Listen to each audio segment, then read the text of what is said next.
नबी दुआ करके आपको जन्नत में दाखिला दिलाएगा। पुष्पा 2 का हीरो नहीं दिलाएगा, सलमान खान शाहरुख खान नहीं आएगा, वो तो खुद बंदर बने होंगे, उनको तो खुद अपनी पड़ी होगी। आपको अगर कोई जात बता सकती है तो जनाब मोहम्मद रसूलुल्लाह सल्लल्लाहु अलैहि वसल्लम की जात बचा सकती। सहाबाए कराम मैदान बद्र में है, अल्लाह की जात पर भरोसा है, यकीन है, क्योंकि जानते थे वो हक पर है, ईमान मजबूत है। फजर की नमाज पढ़कर सहाबा को अल्लाह के नबी ने सफ में बांध दिया। छोटे छोटे बच्चे 13 और 14 साल की उम्र, मुआज़ बिन मुअव्विज़ की 14 साल की उम्र।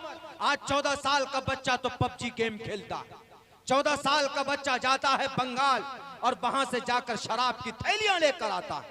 14 साल का बच्चा आज गाना सुनने में आगे, 14 साल का बच्चा आज फिल्म देखने में आगे, सोशल मीडिया में एक्टिव रहता।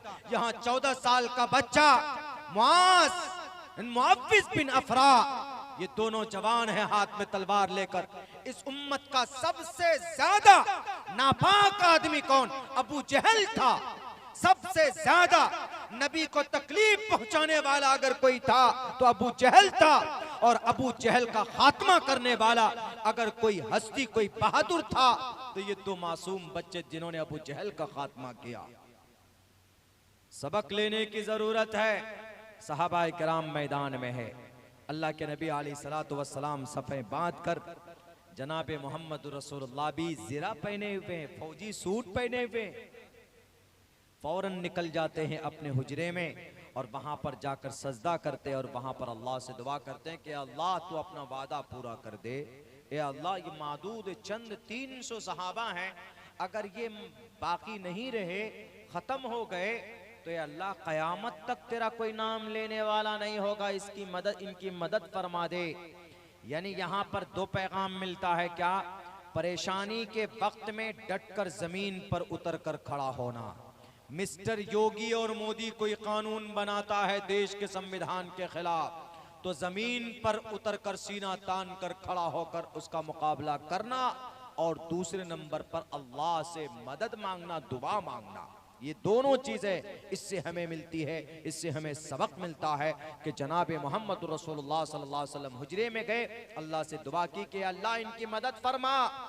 अगर ये 313 नहीं रहे, खत्म हो गए, तो तेरा नाम कयामत की सुबह तक ये 30 करोड़ 6 करोड़ 30 लाख मुरब्बा मील के इस जमीन पर तेरा नाम लेने वाला कोई नहीं होगा। अल्लाह तबारक व तआला ने फौरन 1000 फरिश्ते लेकर हजरत जिब्राइल अमीन को भेजा कि जाओ मदद करो मेरे महबूब की।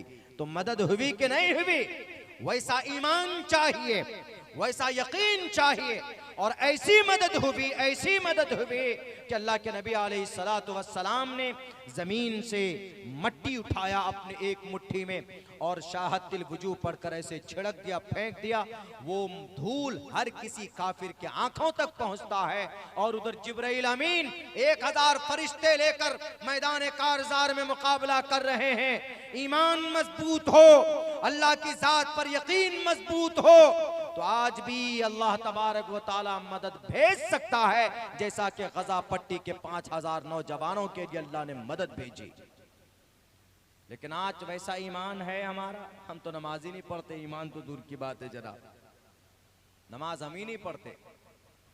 नमाज पढ़ना फर्ज है मुसलमानों, माओ बहनों सब पर नमाज फर्ज है।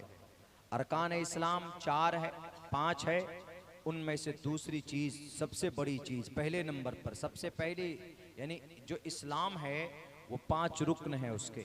जैसे आपने पिंडाल खड़ा किया तो इसके पिलर पर खड़ा किया, आपने खंभों पर खड़ा किया, ये बांस के, अगर इनमें से एक लाइन के खंभे आप तोड़कर हटा दीजिए तो ये गिर जाएगा।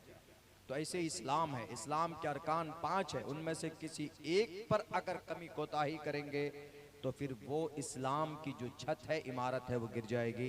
पहले नंबर पर ईमान है, दूसरे नंबर पर नमाज है, फिर रोज़ा है, फिर हज है, फिर ज़कात है। ईमान तो सबके लिए ज़रूरी है, लेकिन रोज़ा, हज, ज़कात सब पर फ़र्ज नहीं है, उसके लिए प्रोसेस है।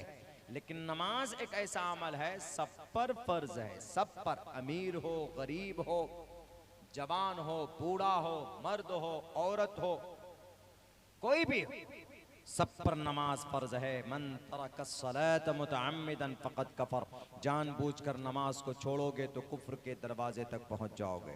अल्लाह के नबी फरमाते हैं। फिर क्या वजह है कि हमारा नौजवान नमाज नहीं पढ़ता है? क्या वजह है कि हमारी माएँ बहनें नमाज नहीं पढ़ती?